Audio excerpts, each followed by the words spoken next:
evening. I'd like to call the Monday, August 1st, 2022 meeting of the Wilson School Board to order. Roll call, please. Mr. Case? Here. Mr. Hart? Mrs. Casper? Here. Dr. Kennedy? Mr. Martin? Here. Mr. McCray? Here. Mr. Negrini? Here. Mr. Schneider? Here. Mrs. Cocker? Here. 8 present, 1 absent. Please stand for the pledge to the flag.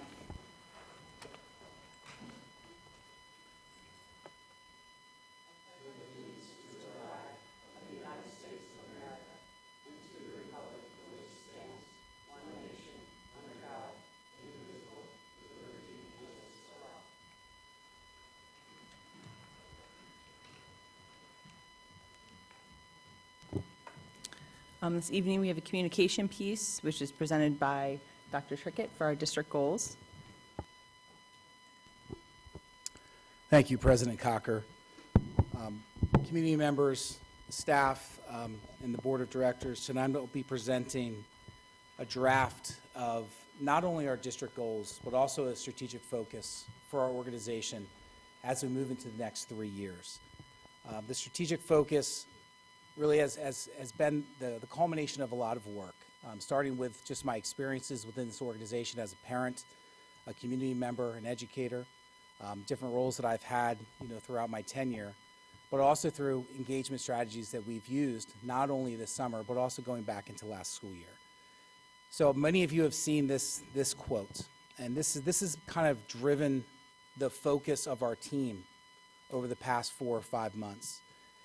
And it's a vision statement around the idea of creating a place where students love to learn, employees love to work, and people love to live. And we feel as a team that it really embodies what this school district, the learning environments that we create for kids every day, should be doing to add value to the larger community. We're going to talk a little bit about what each one of these pieces looks like, sounds like, and possibly feels like through the visioning work that we've done. And also, this statement is a commitment. It's my commitment, a commitment that I brought forth to the board as we were going through the interview process around doing everything in my power to help guide this team, our leadership team, our teachers, our students, our paraprofessionals, our drivers, all of our employees, inclusive of our community, to get energized by this. We can't do any of this work alone. We can't do the work, just the people in this room or even just the folks that are watching. This is going to take a coordinated effort by everyone that makes up or calls our school district home.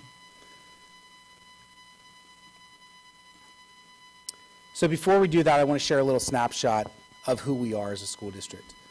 I think it's important for us to have this perspective before we dive into the slides that I'm going to be sharing and discussing. So the Wilson School District. Currently we have, and again, these numbers are a little bit dated from the date that we put the slide together, but there are 1,084 people who come here every day to work to serve kids and each other. 6,324 students. Again, based on the data of this pool, those are the kids that we serve, all with varying needs, various gifts, various things that they bring to the table that we need to be considerate of when we educate and care for them. Transport, 3,808 students on 71 vehicles. Last year, the data, average lunches served per day, 5,648. Just think about that number. Every day, our food service team, our restaurants throughout our schools, serve those meals to your children, to our children, to ensure that they're fed and ready to go for school. In addition to that, we serve 2,843 breakfasts. Sure, those numbers will change. Right, as we all know that the funding model for that is shifting as we go into this school year. But that's important work, and you'll see a picture of some of those teammates there right to the right of that particular data point. 19%, 1/5 of our students have some form of a disability that we need to consider when we program for them.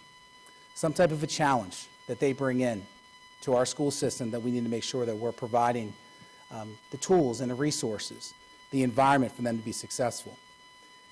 We have 6,409 devices deployed to students in a one-to-one setting.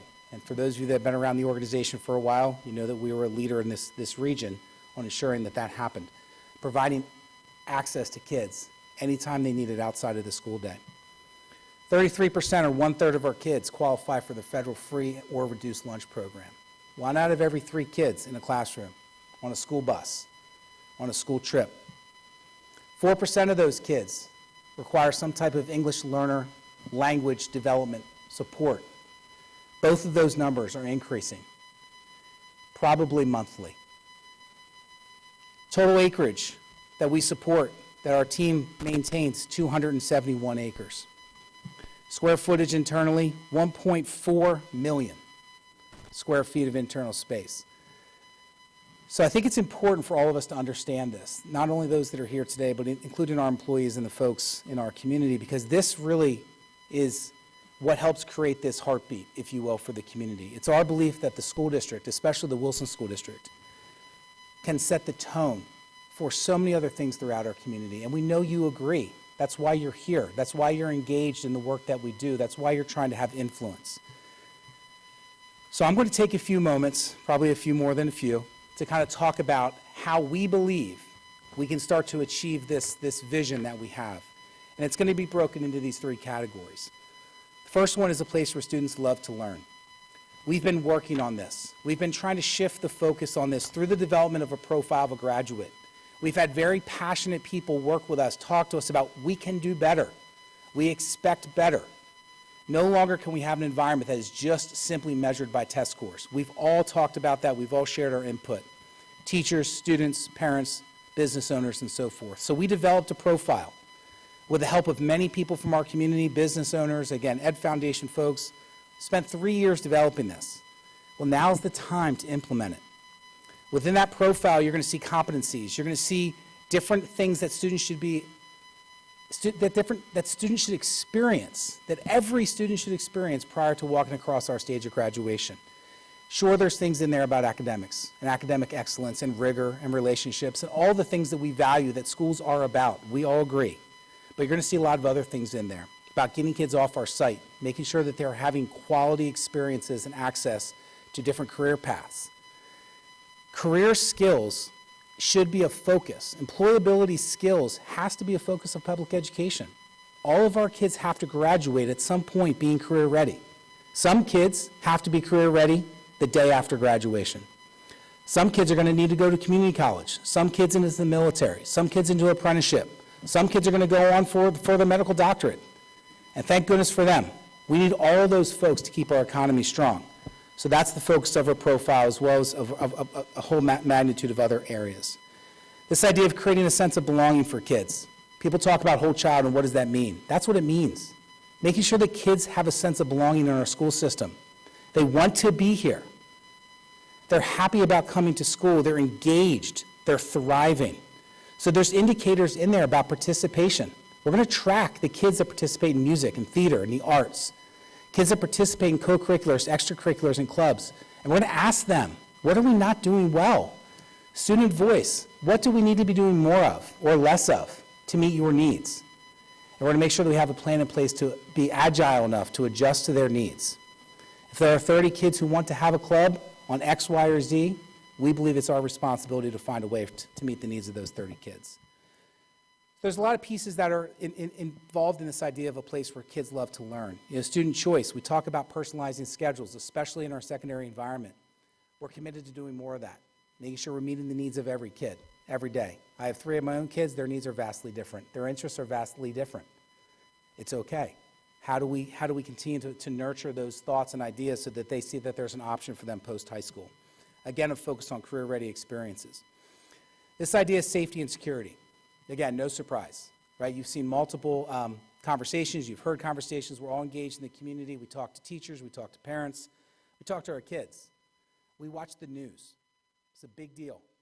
Unfortunately, right now, this is the primary responsibility of pretty much any public setting, ensuring that we have a safe and secure environment for all of us, for our kids, our most vulnerable population, our staff. Part of this is making sure that we have procedures and processes in place, making sure that we're following them. Following through on the things that we have in place is a good place for any organization to start. So we're committed to doing that. We're also committed to this idea of this connection with kids, right? Again, going back to kids that are engaged, kids that love to learn in this environment, are going to be happy. Staff members, we're hiring a bunch of them tonight. If they love the environment where they work, again, it's a safer environment.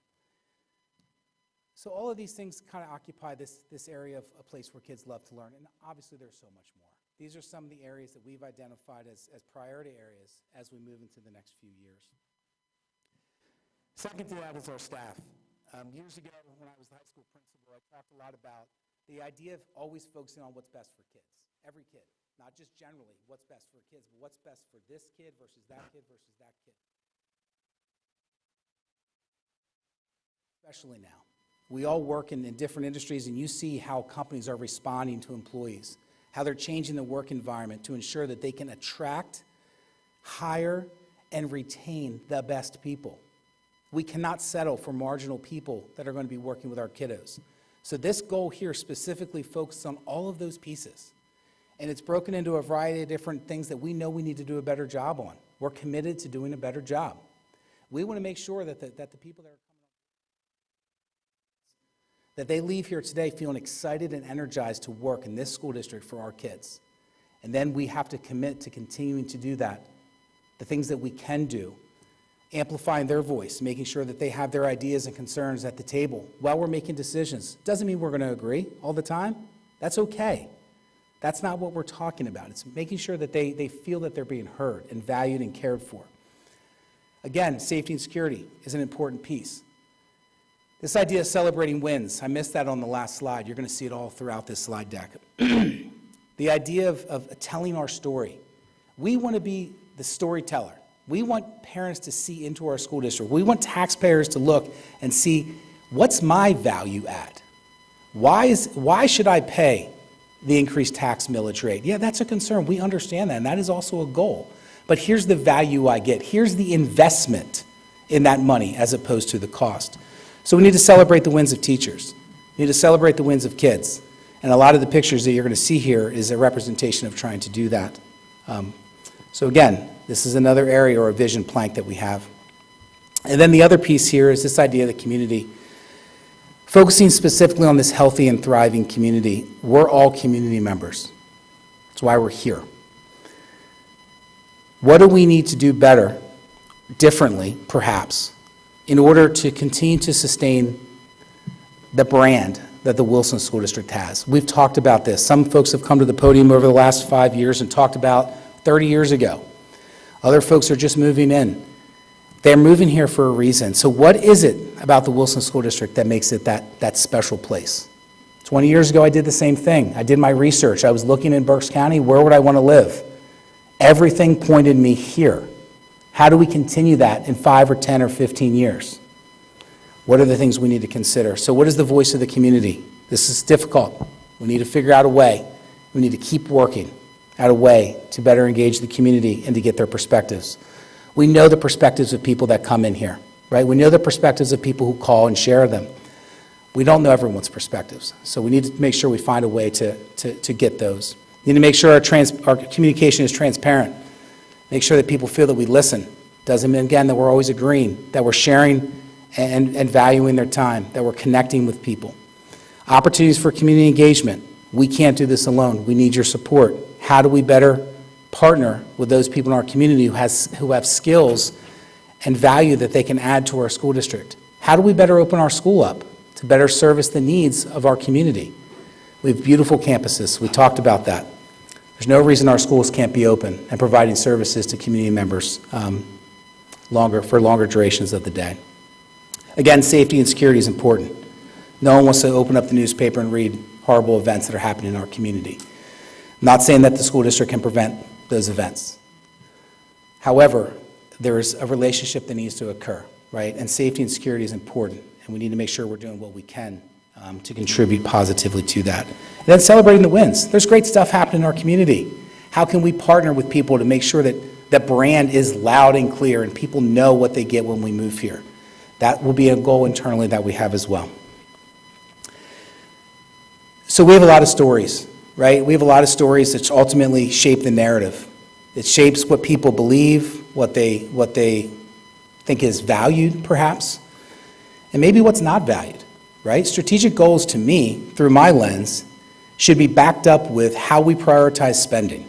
how we allocate staffing, what we choose to celebrate or don't celebrate.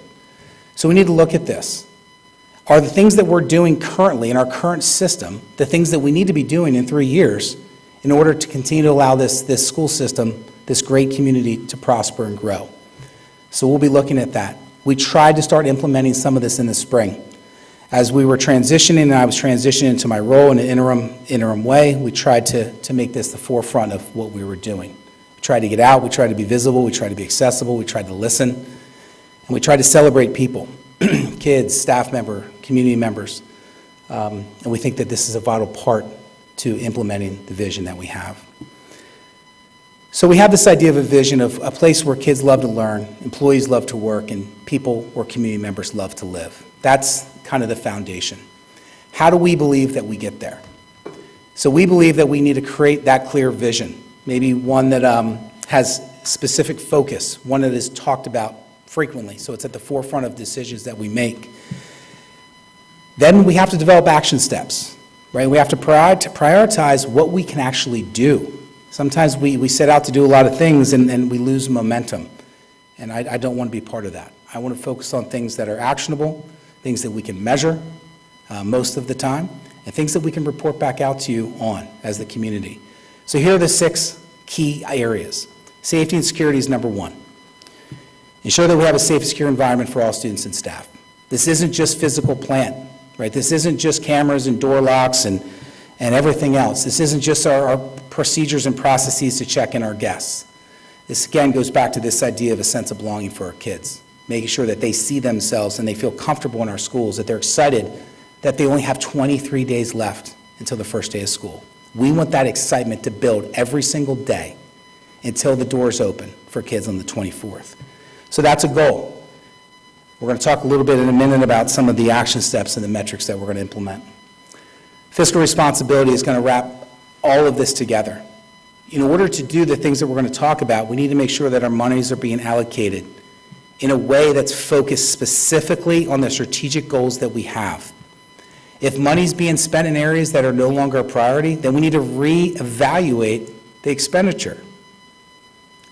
We understand that we can't continue to do what we've always done and look for different results, right? There's a quote that we've talked about, is this idea of the system that we currently have is perfectly designed to get the results you're currently getting. So I'll say that again. The system we have is perfectly designed to get the results that we're currently getting. So if we're looking for some different results, we need to evaluate the system. We need to look at where we can adjust. We need to look at things maybe we can take off the plate. And we need to look at things that we need to add. So the fiscal side of the house is obviously a critical piece. We need to be able to fund all of the things that we need to do, and that's going to require some difficult and strategic thought. You see a piece in there about the Wilson School District graduate. The bullet points underneath each one of these are some of the action items. You're going to see this as a strategic plan 2025. We can't do all of this, right, in 1 year. So we're chunking it. We're setting things that we believe we can accomplish throughout the next year. Recruiting, hiring, onboarding, and retaining the best people. I like the term people. This says employees, that's okay. They're people, right? They're moms, their dads, their sisters, their brothers, their community members, their neighbors. They only become employees, obviously when we bring them to the board for authorization. So that's a critical focus area, and that came from our staff. New hires who came to us and said, hey, we need to do a better job. So we're committed to doing that. Facilities improvements. We talked a lot about this. I feel like we've talked about this for 4 years. We're committed to doing something here. We're committed to presenting the recommendations on the high school renovation project, updating the community and our board as to where we are, the work we've been doing, and ultimately delivering a solid recommendation that is focused on the needs of our kids, the needs of our programs, and being fiscally responsible. And then obviously continue to monitor and evaluate our enrollment growth to make sure that we're ready for future needs. With that is the other projects as well. We're not losing sight of the Fields project if that's something that is still gaining momentum. We're not losing sight of the idea of looking at Wilson Southern Middle School. That's a priority. How do we make all of that work and have it make sense for our taxpayers and everyone else? And then on the far right-hand side is this idea of looking at evaluating and strengthening curriculum instruction, assessment, and the environment. When you look at those 4 pieces, that really is traditional school. right? That's what we think of. That's what I think of when I went to high school. I went into school, I went there to learn things. I went there to cover content. I went there to be in a classroom with a teacher who potentially, could change your life or not. Went there to be assessed, and then feedback was provided to me. So those are goals. They have to be goals in any school district. So this year specifically, our secondary space, and I say secondary to include grades 6 through 12, middle schools and high school, is focusing on assessment. The work we do with our assessments, in our opinion, are we measuring what we believe kids should need in order to succeed in the next stage of their life? Or are we just simply asking them to memorize and regurgitate facts? Are we, through these assessments, then ultimately going to change the way we teach and transform that environment for kids? Think about it as adults. We sit here, you're listening to me. You might be engaged, you might be dozing off. That's normal. If I was going to ask you questions about what I'm saying and explain to you what I was looking for, your engagement level might increase. So we need to look at that. That assessment piece in us is going to drive the curriculum and instruction conversation. Environment is going to be a focus in the elementary schools, our K to 5. They're going to be focusing intently on that sense of belonging, making sure that there's an environment that is conducive of learning, making sure that all those pieces that we hear concerns about are being addressed. And we're going to be strategically using time that we've allocated in our calendar this year to tackle these pieces on the right. So there are some early dismissals that will be built into our calendar. This is how our teachers will be utilizing that time with our team.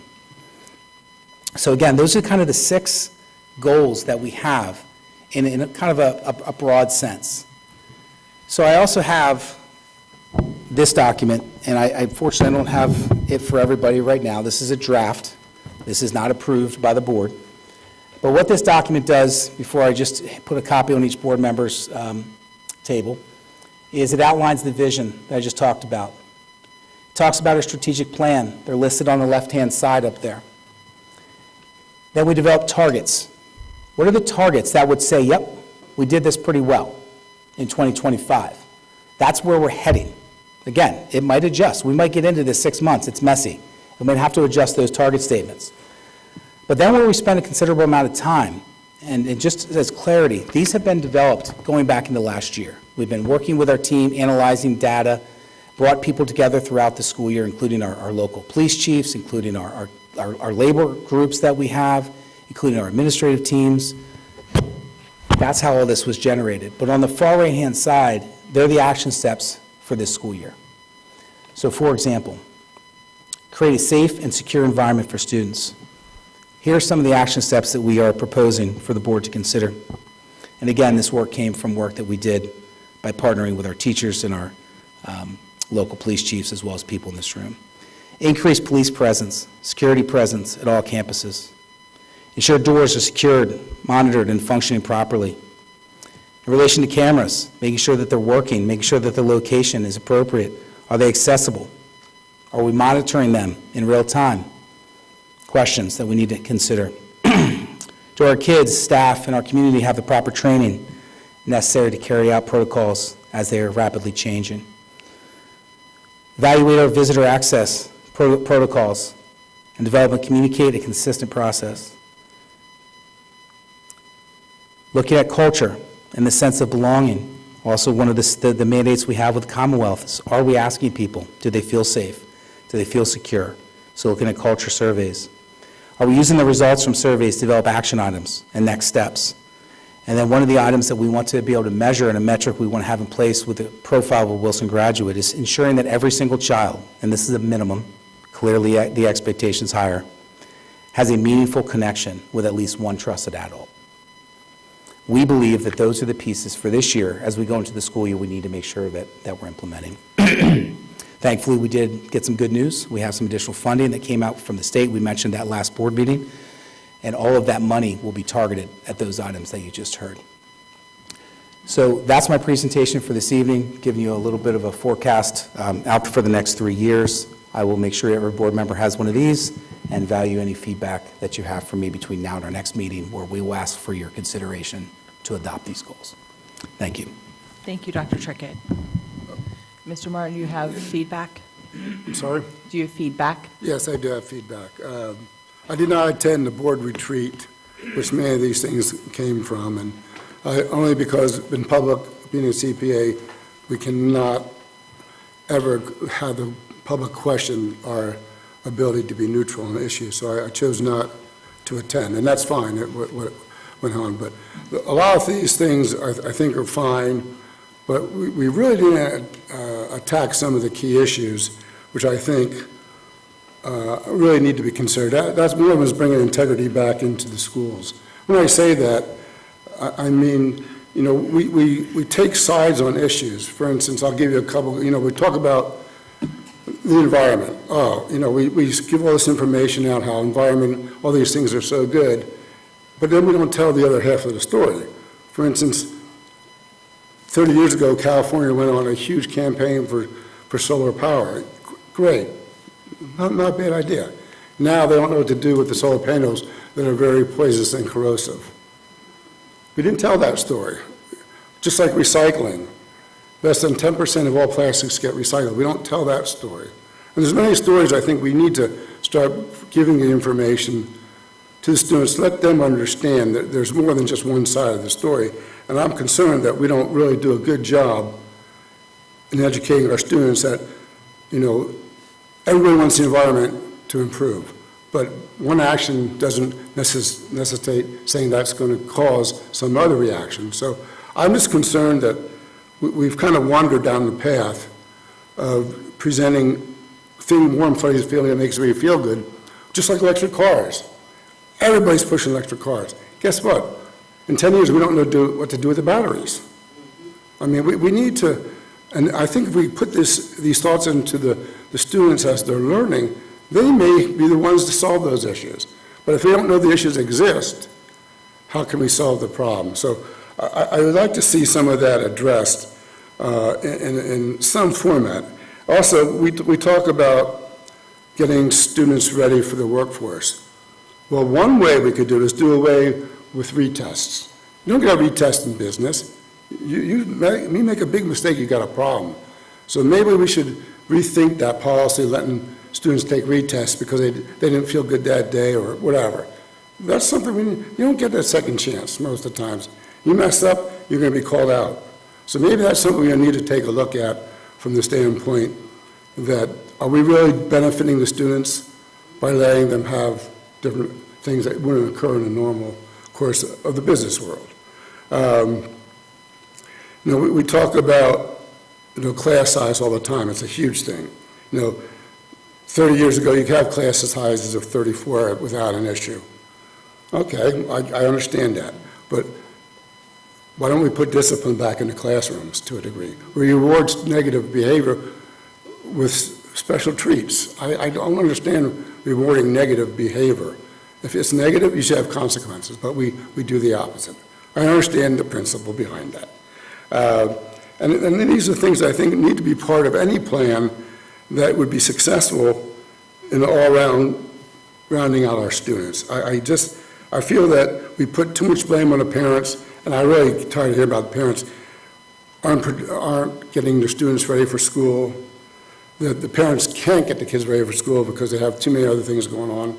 And that's the case, then why are we trying to become the parent? I don't know. But I just feel that if our job is to the best student possible, then we need to change some of our thought processes, because opinions don't belong in schools, facts do. And I think we got to get them ready, get the thought process thinking about some of those things I just mentioned. Those are really important things. You know, maybe 20 years ago, if we started showing this stuff that, hey, there is an issue with solar panels at the end of their lifespan, maybe we would have this resolved today. I don't know. Just guessing. In 10 years, when Tesla, all the batteries start going bad, maybe we start, you know, getting that out now that we don't know what to do with the batteries. These are the things I think we got to be proactive on, and presenting a full, broad range of different learning experiences. So keep that in mind when you put your final plan together. Thank you. Thank you, Mr. Martin. Any other feedback for this time? Okay. Sure, Dr. Schrickett, we'll appreciate hearing from all board members, and we have time next meeting when we make our final vote on his goals. So thank you, Dr. Schrickett. Mr. Maravich, we have no public participation on agenda items. Do you have any other update? Okay. The board did meet in executive session prior to tonight's meeting to discuss personnel issues. 2.1, approval of minutes. Request to approve the minutes of the school board meeting held on July 18th, 2022 as attached. Looking for a motion for 2.1. So moved. Mr. Martin, thank you. Do we have a second? McCray. Mr. McCray, thank you. All in favor? Aye. Opposed? Okay, motion carries. Down to payment of bills. Mr. Negrini? Move to approve the payment of bills from the general fund, $2,127,241.10 as attached. Thank you. We have a motion for 4.1. Do we have a second? McCray. Mr. McCray, thank you. Any comments? Okay, roll call, please. Mr. Martin? Yes. Mr. McCray? Yes. Mr. Negrini? Yes. Mr. Schneider? Yes. Mr. Case? Yes. Mr. Hart?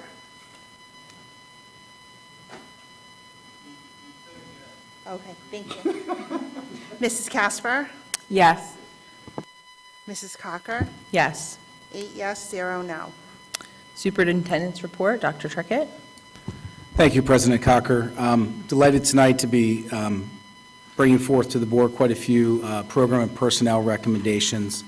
I'm going to do my best to ensure that I include everyone that's here today. And thank you to Mr. Hahn for doing his best to ensure that I do my best. So under 6.4, Lauren Diggin, are you here? Yes. Lauren, welcome. She will be joining our team over at West as a contracted health and physical education teacher. So welcome to you. That's a change in status. I believe previously was on for a long-term substitute, and then we had some shifting around, and I'm sure she's excited to join the team over there. Under section 6.6, professional hire, I'm just going to read off a few names. If you can just either stand or wave to everybody. Marie Bond is here. Kaylee Brinker. Leah Nieswinder. Allie Stanball. Audrey Hill. Linda Nickens. And Stephanie Estevez. Okay, some of those folks were here. Again, thank you so much for being here, and again, hold us to the standard that you heard described earlier today. It's very much what we believe, and we hope that you make your entire career here at the Wilson School District serving our kids. That's all I have, President Cocker. Thank you, Dr. Trickett. Looking for a motion to approve superintendent's items 6.1 through 6.8 as attached. Schneider, so moved. Mr. Schneider, thank you. Do we have a second? Casper. Mrs. Casper, thank you. Any comments? Okay, roll call, please. Mr. Case? Yes. Mr. Hart? Yes. Mrs. Casper? Yes. Mr. Martin? Yes. Mr. McCray? Yes. Mr. Negrini? Yes. Mr. Schneider? Yes. Mrs. Cocker? Yes. 8 yes, 0 no. Thank you. Congratulations to all the employees that are here.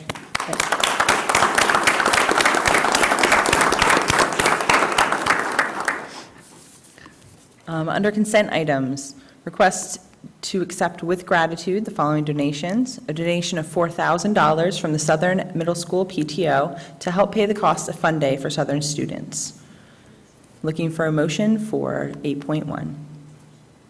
So moved. Mr. Martin, thank you. Do we have a second?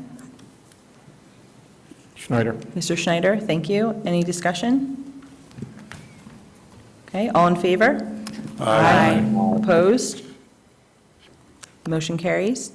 Under Student Services, 9.1, request approval of a service agreement with Maxim Healthcare Staffing for supplemental staffing services for the 2022-23 school year, pending solicitor review and approval. 9.2, request approval of the revised job description for Supervisor of Nursing and Student Services as attached. And 9.3, request approval of the service agreement between the Wilson School District and Therapy Source for therapy services for the 2022-23 school year, beginning July 26, 2022. Looking for a motion to approve Student Services items 9.1 through 9.3 as presented. Casper. Mrs. Casper, thank you. Do we have a second? Second case. Mr. Case, thank you. Any discussion? Roll call, please. Mr. Hart? Yes. Mrs. Casper? Yes. Mr. Martin? Yes. Mr. McCray? Yes. Mr. Negrini? Yes. Mr. Schneider? Yes. Mr. Case? Yes. Mrs. Cocker? Yes. 8 yes, 0 no. Under Human Resources, 10.1, request approval to authorize the appointment of Lauren Oswald, Supervisor of Nursing and Student Services, for $102,400 per year, effective date to be determined. Looking for a motion for 10.1. Schneider, so moved. Mr. Schneider, thank you. Do we have a second? Casper. Mrs. Casper, thank you. Any discussion? Roll call, please. Mr. Case? Yes. Mr. Hart? Yes. Mrs. Casper? Yes. Mr. Martin? No. Mr. McCray? Yes. Mr. Negrini? Yes. Mr. Schneider? Yes. Mrs. Cocker? Yes. 7 yes, 1 no. Under Operations, request to contract for services with Power School for demographics data collection not to exceed $18,053.62, pending solicitor review and approval. Looking for a motion for 12.1. So moved, Negrini. Mr. Negrini, thank you. Do we have a second? Second case. Mr. Case, thank you. Any discussion? Mr. Martin? Are these the same folks that did the original demographic data collection? Yes, it's the same company that we've used for the last 2 studies. Okay, I had an issue with using them the first time around because they're not the best in the industry. And I know the past superintendent knew some of the folks and was very pleased with their ability. But the way they handled the process, it was questionable, so I'm a no vote. Thank you. Thank you for your comments, Mr. Martin. Any other discussion? Okay, we have a motion and a second. Roll call, please. Mr. Schneider? Yes. Mr. Case? Yes. Mr. Hart? Yes. Mrs. Casper? Yes. Mr. Martin? No. Mr. McCray? No. Mr. Negrini? No. Mrs. Cocker? Yes. 5 yes, 3 no. Under Extracurricular, 18.1, request approval of the updated 2022-23 admission rates as attached.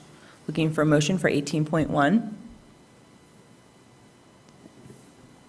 So moved.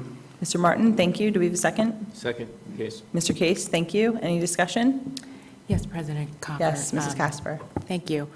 I know the last time we went through this, I didn't approve. I still feel that we should be charging our own students for our activities, even though I know my students, my children benefit from all the opportunities that we provide here at the district.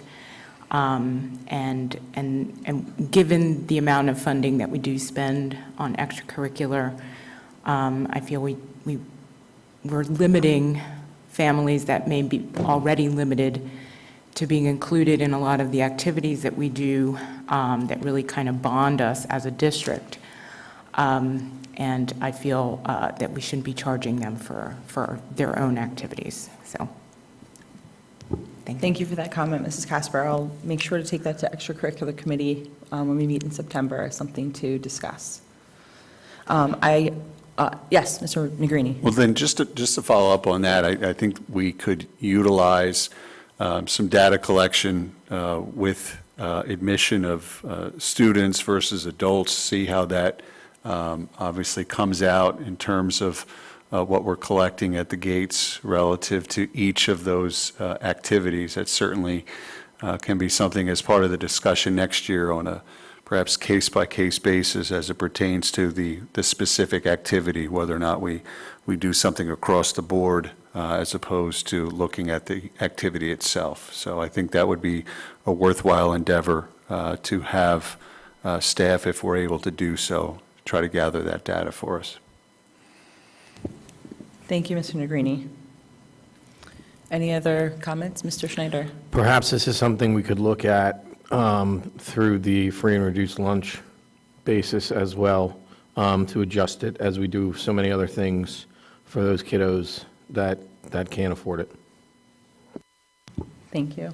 I know that we take that into consideration with the activity fee related to extracurricular activities, so an entrance fee would seem to be along the same lines. President Cocker, do you mind Yes. if I chime Dr. in? Schrickett, absolutely.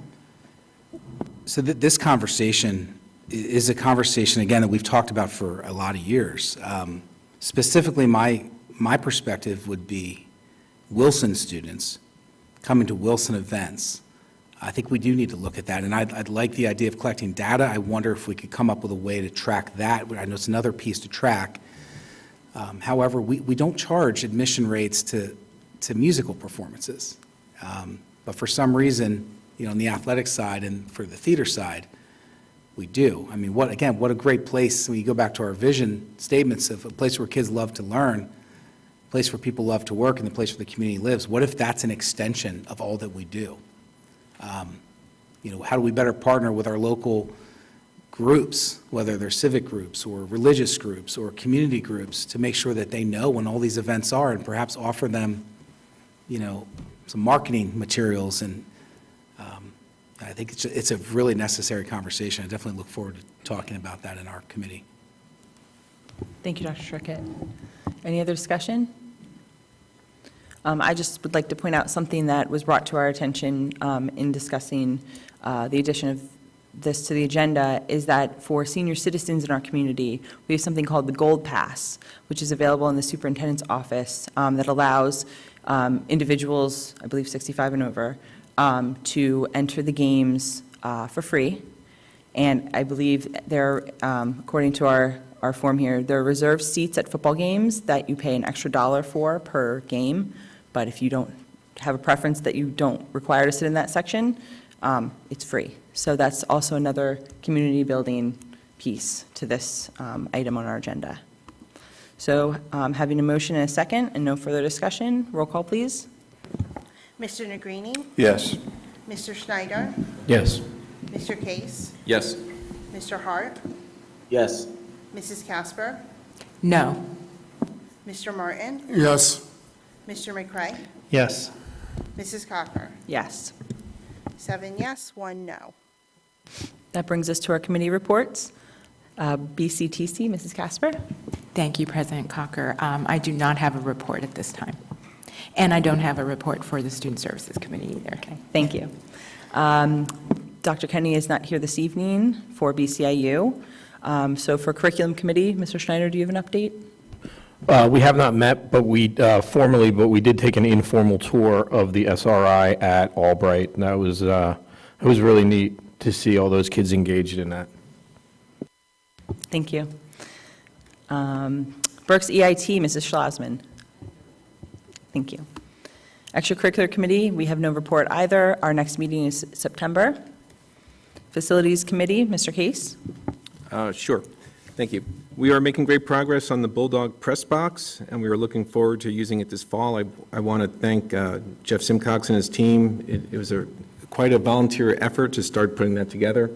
If everyone remembers, we had quotes of taking the Bulldog Press Box last year, and we were getting quotes for about $100,000. And we're, through the efforts of the operations team and some volunteers, able to do it, I believe, for less than $10,000, which is phenomenal. So team effort, and thank you for saving the district and taxpayers and everyone a whole bunch of money and getting a great product and really building community within the folks that are swinging some hammers and putting that together. Everyone loves building, so thanks. Let's see. The township has informed us that the bridge on Dwight Street that is owned by Norfolk Southern is severely compromised and will be x-rayed this week for structural integrity. We are assuming that the weight limit will be drastically reduced and/or closed. Transportation is aware, and we have rerouted for safety concerns. A meeting was held with the West Lawn Owls, and the conversation was very optimistic. Basically, we're trying to take a look at some alternatives, not necessarily alternatives, but what can we do in the potential long-term and also short-term with regard to baseball fields, and really starting to try and work with the Owls in Wilson to kind of build a community and see what we can do about maybe getting the team on the field at the West Lawn Owls. I don't look at this as competing with our long-term goals of having another field and getting the team back home, but right now, the discussion was just an introductory discussion based on just for games, home games, which went, I thought, very well. The scoreboard in the natatorium is in need of some repairs and parts are not available. We will construct a netting enclosure to help prolong its life, repurposing some of the netting from Mac Field and fabricating the brackets. We are also happy to be hosting the Cadets, a highly ranked drum corps, on August 5th and 6th. Our own David Garcia marched with this group for 4 years and is very excited about the event. The new flooring has been installed in the lobby, which everyone saw on the way in, looks great. And so the entrance has a new fresh look, and the couches look phenomenal, very welcoming. So looks great in there. The next facilities meeting that was scheduled for August 8th will be postponed one day, and it's going to be August 9th. Thank you. Thank you, Mr. Case. Finance Committee, Mr. Negrini. No report. Legislative, Mr. Martin. Yes, thank you. As I spoke at the last meeting through the car phone, which may have not worked so well, but we talked about a couple things. There's a great deal of hoopla about the $140 million in additional property tax relief for seniors and people with disabilities, and it sounds great, and any little bit really helps, but the eligibility limits on the PA Form 1000 are severely limited. For instance, if you make more than $35,000, including Social Security, you get $250 and it phased out completely. But the limits really need to be adjusted for this to be beneficial to property owners, especially for young families starting off. There needs to be some adjustments to these because as the law was written, it's only going to benefit the existing people, and those income limits are pretty tight. So it's, like I said, it starts getting phased out above $8,000 and totally gets phased out after $35,000 for homeowners, and there's also the program is available to renters. That gets phased out after $15,000. And in part of the income calculations to determine if you're eligible includes pensions, half of your Social Security, any income that you would normally get, capital gains, interest, et cetera. So, well, it sounds really great, and it's going to help some of the folks get additional monies. It's not going to really filter down to, I think, some of the folks that really need it. I mean, there needs to be some adjustments in that. But any relief is welcome, and then I think the heart was in the right place, unfortunately, without adjusting those income eligibility numbers. It's not going to increase who gets it. It's just increase more to the people that have been getting it. So anyway, I don't want to dwell too much on that. Let me see there. Okay, let's see here. With property tax, they keep presenting plans to eliminate property taxes completely. And although the models show that this can be done through raising personal income tax and other taxes, it's not going to go through. It's an election year. People are going to shy away from this. However, there's a growing support on both sides to have the public or the voters make that decision versus your legislators. So there's pushing for a referendum to go on a ballot for the people and the voters to make that decision versus legislators or either house, the House or their legislators. So I think that's going to be interesting to see if that goes through. If you recall, a couple years ago, they did pass a resolution that allows schools to have their own plans to fund senior citizens and so forth. Obviously, you need to raise taxes to do that somehow, but we don't have the ability to do that. So I don't know, that was kind of a lot of fluff, but it was a critical point in getting the residents of Pennsylvania to vote in its favor, even though there was no funding mechanism to go out to the elderly. And this is going to also be tied into the fair funding lawsuit, which, the attorneys probably know a lot more about this, but all the final presentations have been made. It is now with the Commonwealth Court in Harrisburg, and she will make a decision based on the outcomes that were presented. Lawyers for the governor, Senate, and the House argued that PA ranks in the top 10 of funding for education, and I kind of mentioned that before. So they're looking at the whole ball of wax versus the amount that the state funds. The state funds less than a third, this year greater than that, but less than a third traditionally. So most of the funds for schools come from property tax of the residents. So this fair funding could have an impact on that, because depending on how this goes, I'm sure it would get appealed and go to another court somewhere down the road, but the goal is that each student should get X amount of dollars to sustain their education, to make it equally across the board. And that's kind of where we're at on that. One of the closing comments was property taxes equal inequalities. So it's going to be interesting to see where that ends up.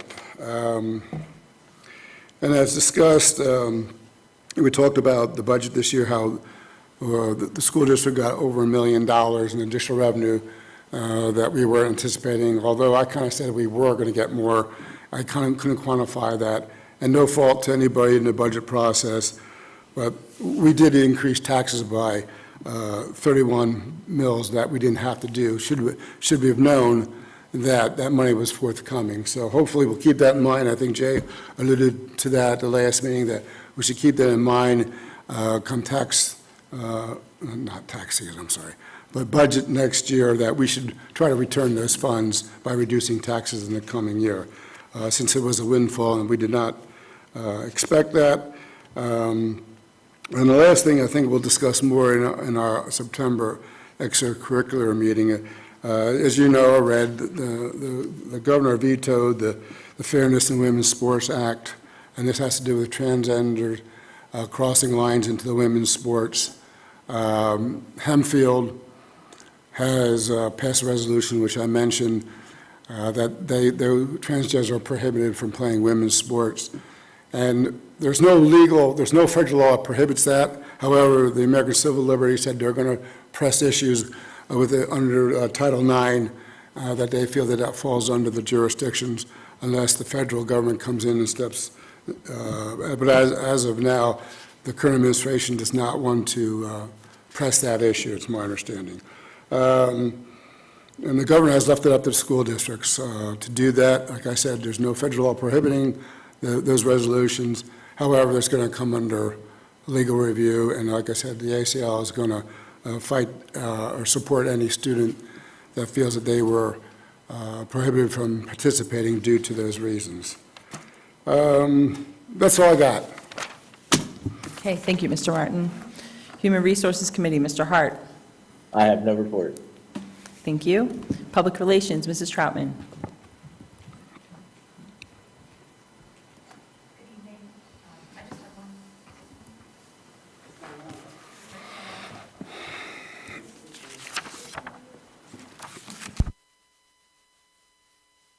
Test? Okay, it's on. I just have one really quick item. So we're going to be kicking off our comprehensive communications plan to inform our families of the key information they need to know about getting ready for the new school year. That whole plan will kick off next Monday, August 8th. So we'll be communicating all kinds of information about online student registration, student schedule release dates, transportation schedule information, food service updates. So we just want to remind the community to be on the lookout for that information. We'll use all of our district communication vehicles to share those messages over the next few weeks. So again, with the school just how many days away, Dr. Trickett? 23 days away. Lots of information will be coming your way, so keep a lookout for all of that. Thanks. Thank you, Mrs. Troutman. Education. Mr. Case. Education Foundation, Mr. Case. Thank you. Just a couple of things from the Education Foundation. Summer, to hearing a little bit more about that the next meeting at the Education Foundation. And two other things, tickets are still available for the Bulldog Bash that's going to be held Saturday, September 17th, from 6:30 to 10. And that Bulldog Bash is celebrating our Robert Chappell, who's one of our teachers and artists, and some of his work is going to be donated for donations and et cetera, so, and for auctions, which is going to be a great time. So get your tickets and come on out. And also, the 8th Annual Wilson Community Night at the Fightin' Phils is Sunday, August 28th at 5:15 p.m. And again, those tickets are still available, so you can see on our website, or you can call the school district and reach out to Molly Mack. So, thank you. Oh, next meeting is September 9th, right here at 7:30. Thanks. Thank you, Mr. Case. Technology Committee, Mr. McCray. No report. Our next meeting is August 15th. Thank you. And our student outreach member, she's still on vacation, so we're going to wait till next meeting to hear from any student information. Mr. Maravich, do you have your own update? No? Okay. We do have non-agenda item participation. Rules of public participation in school board meetings pursuant to the Sunshine Law, Robert's Rules and Board Policy. The following are the rules of public participation. Individuals attending this meeting are expected to conduct themselves in a responsible and respectful manner that does not disrupt the meeting. Public comment is not question and answer, but it's instead an opportunity to comment on matters that are or may come before the board. In particular, personnel or student matters may not be commented on, even if the employee, parent, or student is speaking, because of confidentiality laws. As it relates to questions, the superintendent may assign an administrator or may speak directly to the speaker after the meeting to attempt to answer those questions. All comments must be directed to the board as a body and not to any individual. Clapping, calling out, or cheering is not permitted, nor are conversations in the audience. Individuals may not approach the board tables. Individuals must make their comments from the speaker's lectern. Comments shall be limited to 3 minutes, and I'll give the 1-minute warning. Any person making threats of violence may be removed from the meeting or may be cited by local police. The above expectations are outlined in Board Policy 903, which is on the board's website, on the district's website, embedded within board docs. Thank you, Mr. Maravich. First, we have Gwen Hill, Student Behavior and Safety.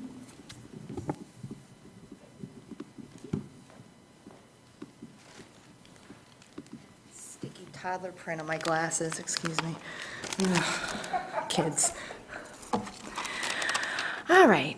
Good evening. I just wanted to take a moment tonight and talk about student behavior. Last week, Shiloh families received an awesome email from Dr. Byrne regarding the implementation of a school-wide PBIS system, which stands for Positive Behavior Intervention Support. It is just what it sounds like it is. It's a way to encourage students to consistently make good behavior choices. The kids will be rewarded in different ways throughout the year. I believe Green Valley does something similar as well. I hope that the other 3 elementary schools, do or plan to implement, a similar program. Kudos to Dr. Byrne and those involved in the program, if anybody in this room was as well. It's, I think it's going to be really good. I definitely plan to help and donate with a reward for the kids. However, I did feel like this email was missing something. Participating and reading through our district, latest thought exchange and listening, to things tonight. There seems to be an overlapping theme of, safety, bullying, and lack of discipline. I'm hoping that it's something that will change with Dr. Trickett and his team, and they're working on it. The days of the breakfast club or even just banging razors after school are long gone, and they probably should be, and I'm very old because I just made that comment. But you get what I'm trying to say. Our teachers need more support in this area. The past 2.5 years have been rough on all of us, especially the kids. Kids not in school, kids masked up, definitely played into a lot of behavior issues. But a better, more follow-up plan regarding negative behavior is definitely needed. I'm hoping to see something soon. Ignoring poor behavior and calling parents who bring it to your attention liars is not the way to go. Because eventually, these kids will be adults and they will be held accountable for their own actions. But I do thank you, for this program, to Dr. Byrne and others that got that together, because the good kids really were falling down the cracks, and I'm really excited about this. So, thank you. Thank you for your comments. Next, Jolene Stankiewicz, Staff Shortage, HR Department. Hi, good evening. I just wanted to briefly I know nobody can answer me, but just make reference of, I don't know how often the website's updated, and also how the applications come through from the state portal. Though I know myself, received information from Dr. Triggett last year at our PTO meeting, which was a great avenue for substitutes. I know 3 of us signed up last year when we found out about the PTO meeting. But I also know that for alumni and friends who are certified teachers did apply this year through the state portal and never heard anything from HR. 2 of them did leave the area to go to another school district. So I just wanted to make that aware for the board, maybe possibly checking into that. Not necessarily that they have to have a response. Maybe there's more to the story, though we are losing Wilson alumni to other school districts. So, thank you. Thank you for your comments. Craig Stoneha, School Safety.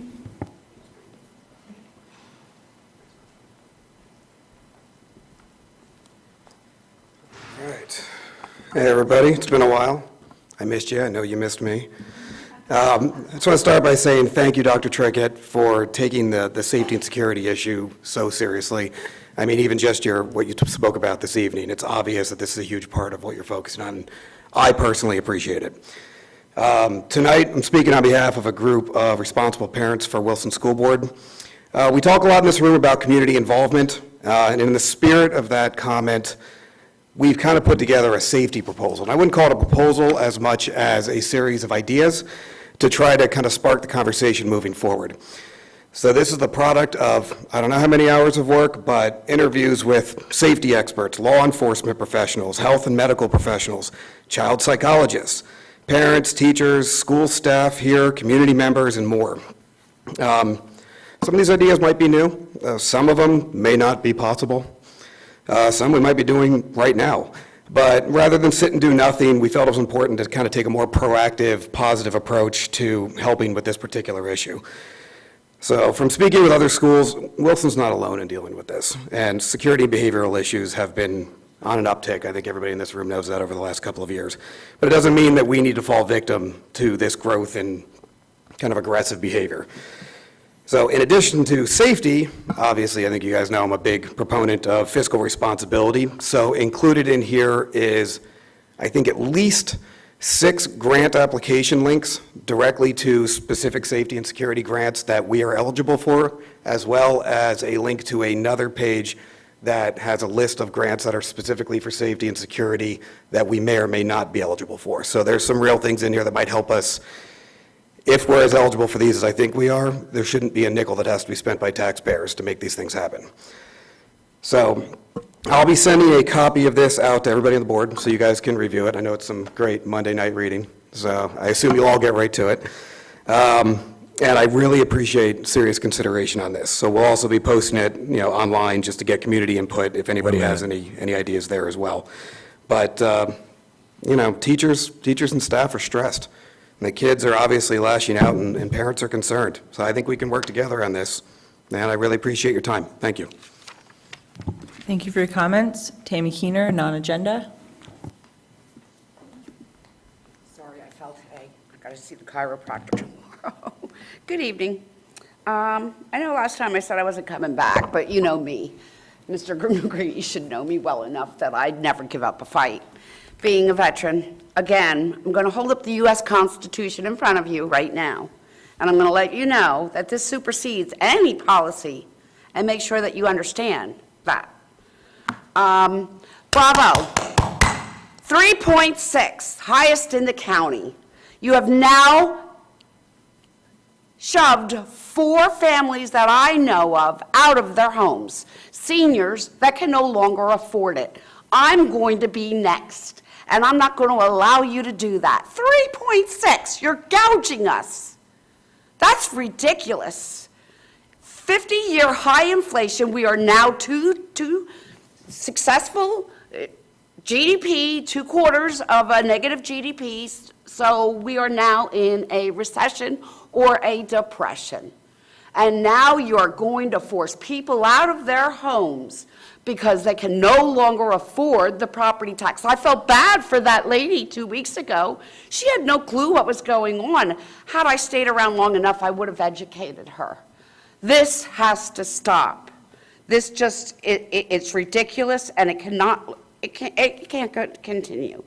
If I remember correctly, yeah, I do. Casper, Hart, Negrini, and Schneider, you're all up for election next year. We're going to get you. Mr. Martin, you're on our team, baby. You are the only conservative, smart individual on this board. I have no respect for anyone else that is gouging us. There is discipline issues in our district. I ran into it in my front yard. When I was a kid in school, God created this butt, 1 minute. the fatty tissue, for a reason. It's called discipline. I grew up with respect. I grew up with manners, and I grew up to always speak after I was spoken to. That's what's wrong with our today in our society. Not only is the curriculum doing this, but the fact that they're not disciplined. We need discipline in the schoolrooms, classrooms, as well as in the home. This is just, it's ridiculous. I don't even prepare speeches anymore because I know you don't listen. It goes in one ear and out the other. Mr. Case might listen, Mr. Martin might listen, and I know Mr. Negrini does and pays attention. But the rest of you don't. You don't care about us. My husband is 68 years old and he still has to work. I'd like to retire with my husband and I'd like to have some time, but it looks like I'm going to be losing my home next year. Thank you to all public participation. Is there any other business from the board? Mr. Martin. Yes, I have a couple items. One is, when I was talking about some of the things that, maybe we don't tell the whole story about, I forgot to mention that, coal production is up in the United States. It's being used more for power plants. And here's something I didn't know until recently, and maybe I should have known it, but I didn't, but natural gas and coal produce the same amount of emissions of CO2. Yet we speak about how great natural gas is, and we poo-poo how coal is. So that's another thing where we don't tell the whole story. And you can look this up. These are facts. It's interesting. So I forgot to mention that. But I do want to talk about something that was in our update, and that's to deal with a grant that the school is going to get for about $360,000 to start a program for 3 and 4-year-olds using Cornwall Terrace and Berkshire Heights. And the problem with grants are they may go away next year, and we don't have the money then. However, like so many grants in the past where we have part-time people with grants, they become full-time people. So I'm concerned about this situation. The taxpayer should not be paying for preschool for 3 and 4-year-olds. And with this implementation of this particular grant, that's what's going to happen. Once you got a grant, once you got the people in place, you never get rid of them. So I do have concern about that. And finally, I guess, I think Wilson does a great job. I think we're one of the best in Berks County. But we still need to do better when we compete against the world. And we can't just feel warm and fuzzy because we're good at what we do at Berks County. We got to take it to the next level. We got to be better. We got to be better. We got to compete with the world. And right now, we continue to fall behind. So that's it. Thank you. Thank you, Mr. Martin. Any other business from the board? Okay, looking for a motion to adjourn our meeting. Schneider, so moved. Mr. Schneider, second, meeting adjourned.